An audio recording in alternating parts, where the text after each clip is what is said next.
ሊግ በስድስተኛ ሳምንት ጨዋታዎች በዚህ ሳምንት ይመለሳል።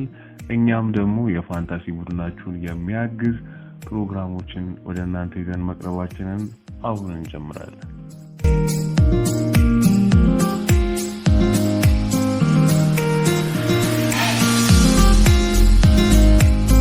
ስድስተኛ ሳምንት የእንግሊዝ ፕሪሚየር ሊግ ጨዋታዎች በዚህ ሳምንት ይመለሳሉ። ከብዙ አናላይሲስ በኋላ እኛም ለእናንተ ሪኮመንድ የምናደርጋቸው ብዙ ተጫዋቾችን ይዘንላችሁ መጥተናል። አሪፍ የሆነ ቤስት 11 ማውጣትንላችኋል።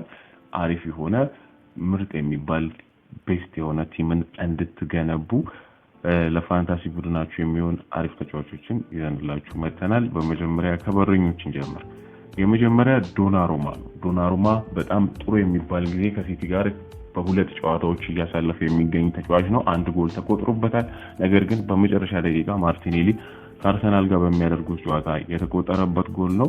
በጣም ከዚህ ተጫዋች መወድለትና በጣም ፋንታሲ ላይ የሚጠቀመው ነገር ምንድነው? በጣም የሚገርም ሴቭ የሚያደርግ ተጫዋች ነው።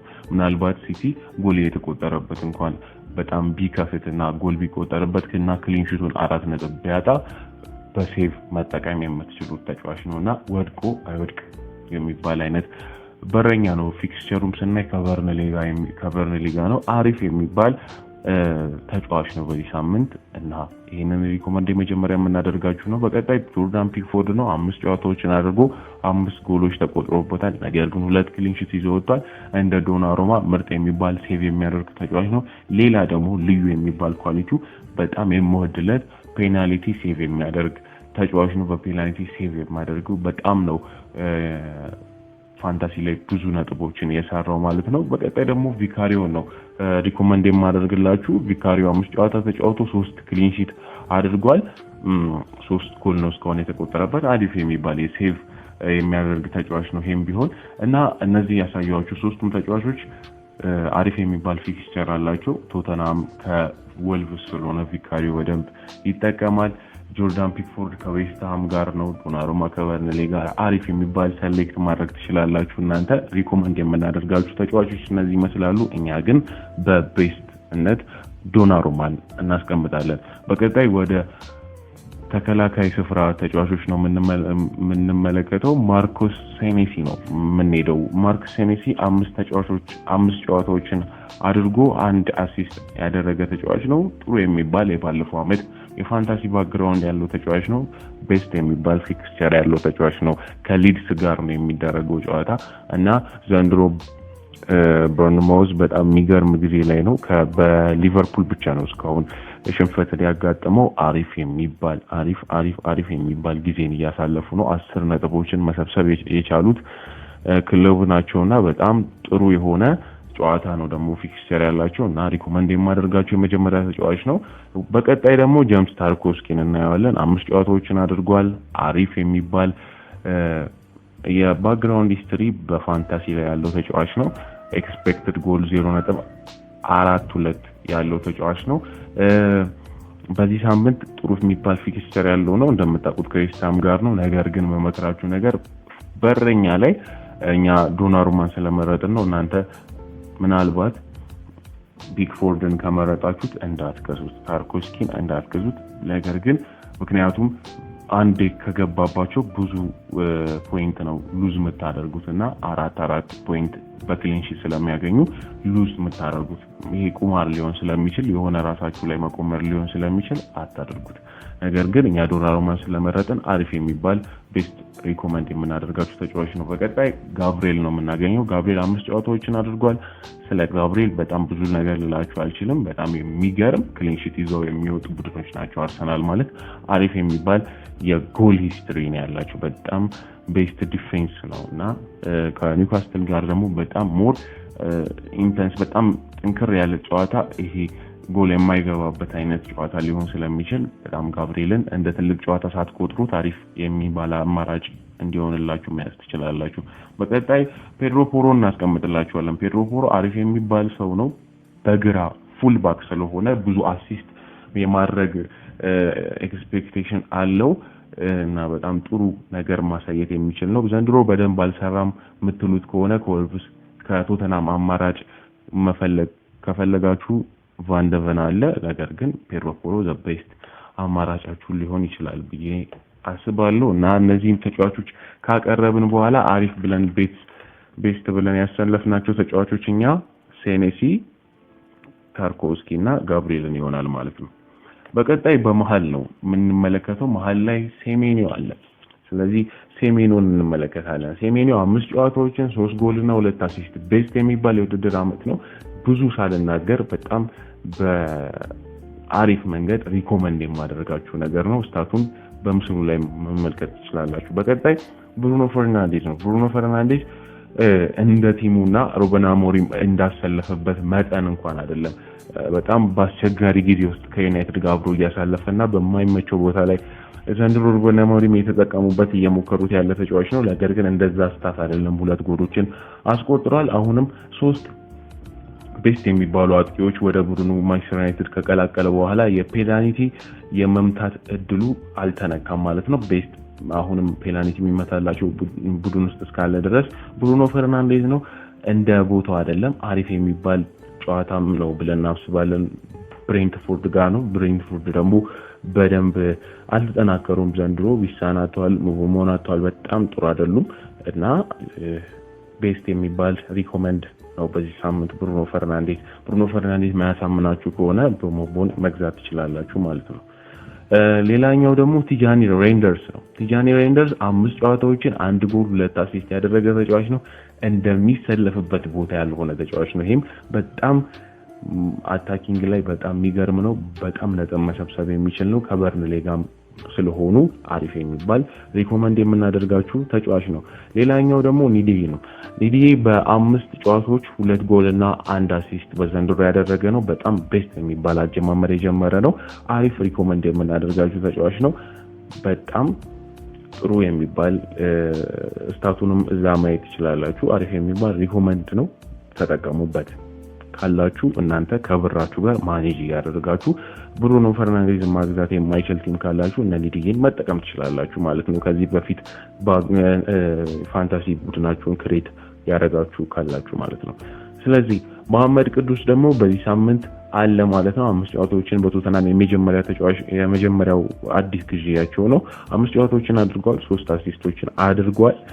አሪፍ የሚባል ኤክስፔክትድ ጎልም አሲስትም ያለው ተጫዋች ነው። በተለይ ሞር አሲስት የሚያደርግ ተጫዋች ነው። ከወልቭስ ጋር እንደመሆናቸው መጠን ወልቭስ በተዳከሙበት ጊዜም እንዳገኙት መጠን አሪፍ የሚባል እንቅስቃሴን ያደርጋል ብለን የምናስበው ጥሩ ሪኮመንድ የምናደርጋችሁ ተጫዋች ነው እና በዚህ ላይ የመሃል ተጫዋቾቻችንን ሪኮመንድ የምናደርጋችሁን እናበቃና እኛ የመረጥናቸውን እናያለን። ቅዱስ፣ ሬንደርስ፣ ብሩኖ ፈርናንዴዝ እና ሴሜንዮን መርጠናል ማለት ነው።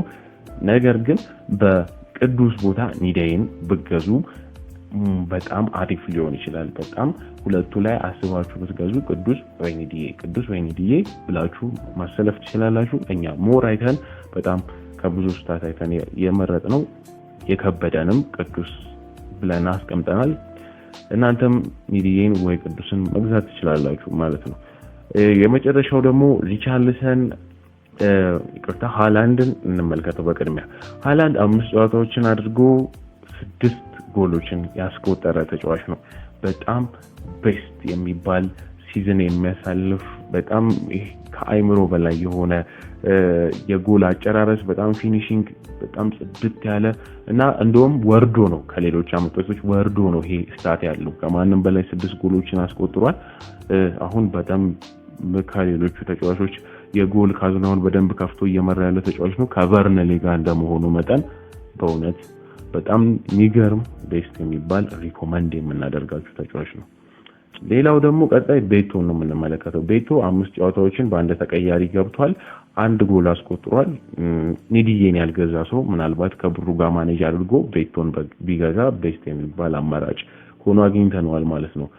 ሌላኛው ኢቫኔልሰን ነው። ኢቫኔልሰን በጣም የሚገርም አጥቂ ነው። ዘንድሮ እንደውም 1 ጎል ነው ያስቆጠረው በ5 ጨዋታ። ነገር ግን እንዳለው ፊክስቸር አንፃር በጣም ጥሩ የሚባል ሪኮመንድ የምናደርጋችሁ ነው። ግን ሴሜንዮ ካላችሁ እና እዛ ጋም ሴኔሲ ማርጣችሁ ሶስተኛ ይሄንን ባደርቡ ጥሩ ነው። እንዳላችሁ መሃል ላይና ዲፌንድ ላይ የገዛችሁትን አስተያየታችሁ ከብራችሁም ጋር ኢቫኔልሰን አሪፍ የሚባል አማራጭ መያዝ ትችላላችሁ ማለት ነው። ሌላኛው ጆዋ ፔድሮ ነው። ጆዋ ፔድሮ በጣም የሚባል ሚገርም አጀማመር በቼልሲ ቤት ያደረገ ነው። 5 ጨዋታዎችን 2 ጎል 3 አሲስት ሚገርም የጎል ኮንትሪቢዩሽን ስታት ያለው ተጫዋች ነው።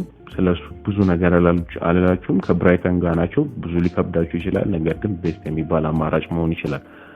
የመጨረሻው አሌክሳንደር አይዛክ ነው። አሌክሳንደር አይዛክ ሁጎ ኢኪቲኬ በሳምንቱ አጋማሽ ሊቨርፑል ቤት ቀይ በማየቱ በጣም የመሰለፍ እድል አለው ማለት ነው። በጣም የመሰለፍ እድል ብዙ ደቂቃዎችን ከሌሎቹ ጊዜያት ረዘም ያለ ጊዜን የመሰለፍ እድል አለው።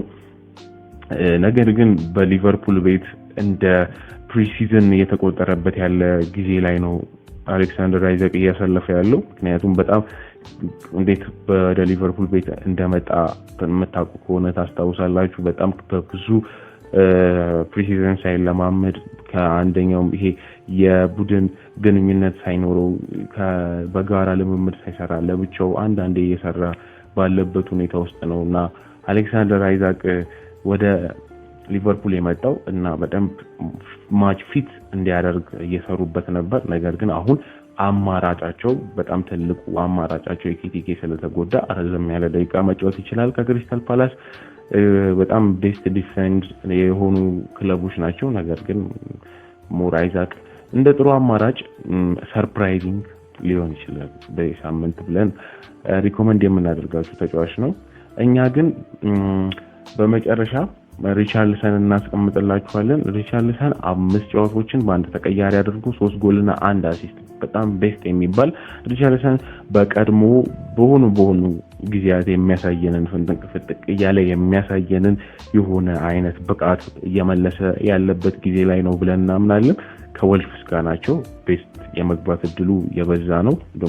ሶላንኬ ምናልባት የመመለስ እድሉ በጣም ብዙ ዜናዎች አሉ። ከሱ ጋር አስተያየታችሁ የመግባት እድላቸውን የመጫወት እድሉ የደቂቃውን ምናምን አስተያየታችሁ ከወልቭስ ጋር ስለሆኑ በደንብ መግዛት እና እንደ አማራጭ መውሰድ ትችላላችሁ።